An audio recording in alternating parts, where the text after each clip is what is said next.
ইতিহাসের পাতায় এমন কিছু মানুষ আসেন যারা শুধু একটি ভূখণ্ড শাসন করেন না, বরং তারা কোটি মানুষের হৃদয়ে স্থায়ী আসন গড়ে নেন। তেমনই একজন মহান বিপ্লবী, আধ্যাত্মিক সাধক এবং মুক্তিকামী মানুষের কণ্ঠস্বর, যার জন্য তার দেশের প্রায় সকল মানুষই পাগল প্রায়। আজ কথা বলবো এমন একজন মানুষকে নিয়ে যার জীবন ছিল এক জ্বলন্ত প্রদীপ। একজন মানুষ যিনি কেবল একজন রাষ্ট্রনায়ক ছিলেন না, তিনি ছিলেন কোটি কোটি মানুষের হৃদয়ের স্পন্দন। ইতিহাস যার নাম লিখেছে এক অনন্য প্রতিরোধ ও আত্মত্যাগের গল্পে। আসসালামু আলাইকুম। আয়াতুল্লাহ আলী খামেনি ছিলেন আধুনিক ইরানের ইতিহাসে সবচেয়ে দীর্ঘ সময় ধরে নেতৃত্ব দানকারী ব্যক্তিত্ব, যিনি 1939 সালে মাশহাদ শহরে এক সাধারণ পরিবারে জন্মগ্রহণ করেন। জীবনের শেষ দিন পর্যন্ত পশ্চিমা আগ্রাসনের বিরুদ্ধে আপসীন প্রতিরোধের প্রতীক হিসেবে পরিচিত এই নেতা 1989 সাল থেকে ইসলামী প্রজাতন্ত্রের সর্বোচ্চ নেতার দায়িত্ব পালন করেন। 1939 সাল ইরানের মাশহাদ শহরের এক অতি সাধারণ দরিদ্র পরিবারে জন্ম নেয়া এক ছোট্ট শিশু। কে জানতো একদিন এই শিশুই কাঁধে তুলে নেবে পুরা মুসলিম উম্মার এক বিশাল দায়িত্ব।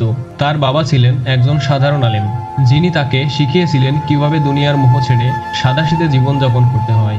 যৌবনের শুরুতেই তিনি উপলব্ধি করেন স্বদেশের মানুষের ওপর চলা অবিচার আর শোষণের যন্ত্রণা। শাহ এর শাসনামলে জীবনের ঝুঁকি নিয়ে তিনি একের পর এক গোপন বার্তা পৌঁছে দিয়েছেন, কারাগারে বন্দী হয়েছেন, সহ্য করেছেন অমানসিক নির্যাতন।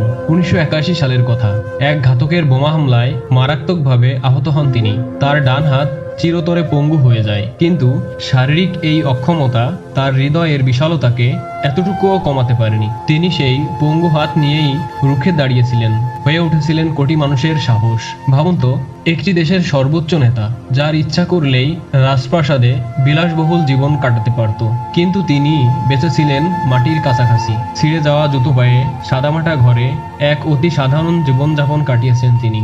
যখন কেউ তাকে প্রশ্ন করেছিল, আপনি সর্বোচ্চ নেতা হয়েও এমন সাদাসিধে জীবন কেন কাটান, তিনি কেঁদে ফেলে উত্তর দিয়েছিলেন, আমি তো আপনাদেরই একজন।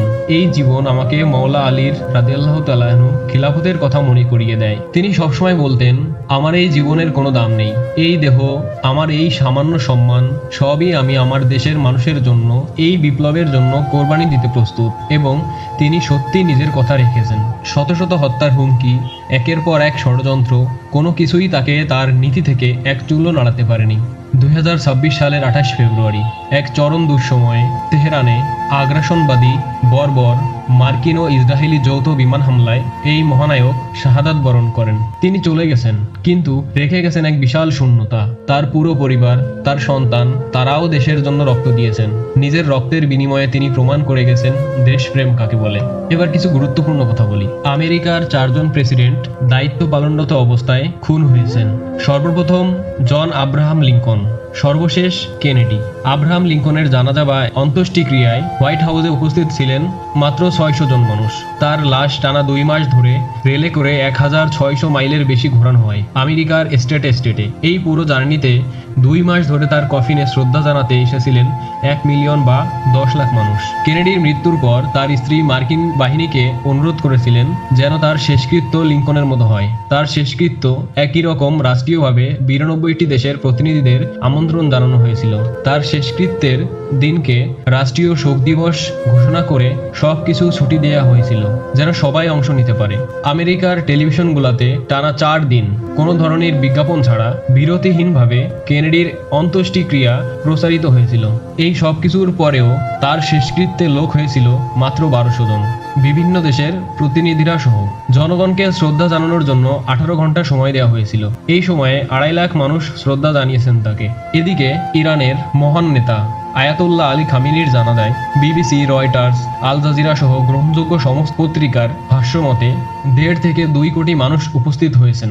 জানাজা উপলক্ষে আসা মুসল্লিদের মাঝে বিতরণের জন্য 5 কোটি রুটি তৈরি করা হয়েছে। কোথায় 2.5 লাখ আর কোথায় 2 কোটি। অথচ কেনেডির মৃত্যুর সময় আমেরিকার জনসংখ্যা ছিল 18 কোটি 92 লাখ, অর্থাৎ প্রায় 19 কোটি। আর ইরানের বর্তমান জনসংখ্যা মাত্র 9 কোটি। 19 কোটি থেকে 2.5 লাখ হয়েছে, আর 9 কোটি থেকে 2 কোটি। তারপরেও মার্কিন প্রেসিডেন্টরা from the people, for the people, by the people, আর ইরানি রেজিম সে তো জনবিচ্ছিন্ন। লজ্জা এই পশ্চিমা রেজিমদের জন্য। আয়াতুল্লাহ আলী খামেনির জীবন আমাদের শেখায় কিভাবে অন্যায়ের সামনে বুক চিতিয়ে দাঁড়াতে হয়। তিনি আমাদের শিখিয়েছেন পতন তখনই হয় যখন আপনি মাথা নত করেন। যতদিন এই পৃথিবীতে সত্য ও ন্যায়ের জন্য লড়াই চলবে, ততদিন খামেনির নাম ইতিহাসের পাতায় স্বর্ণাক্ষরে জ্বলজ্বল করবে। তিনি নেই, কিন্তু তার দেখানো প্রতিরোধের আগুন আজ ছড়িয়ে পড়েছে সারা বিশ্বে। বিদায় হে বীর। মহান আল্লাহ আপনাকে জান্নাতের সর্বোচ্চ মর্যাদা দান করুন। আমিন।